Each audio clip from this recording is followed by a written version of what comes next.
যাওয়া সেই গানে জমে থাকা অভিমানে বৃষ্টি থামে না দু চোখে।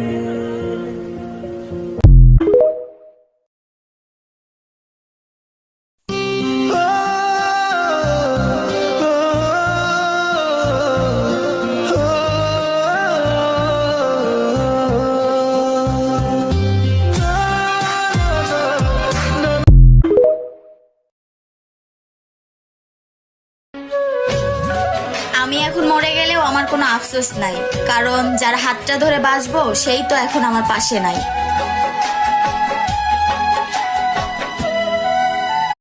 আল্লাহ, আমি আর পারতেছি না এত টেনশন কষ্ট মেনে নিতে। আমাকে এইসব থেকে মুক্তি দাও, আর না হয় মৃত্যু দাও। এত ডিপ্রেশন একটা মেয়ে সহ্য করতে পারে না আল্লাহ।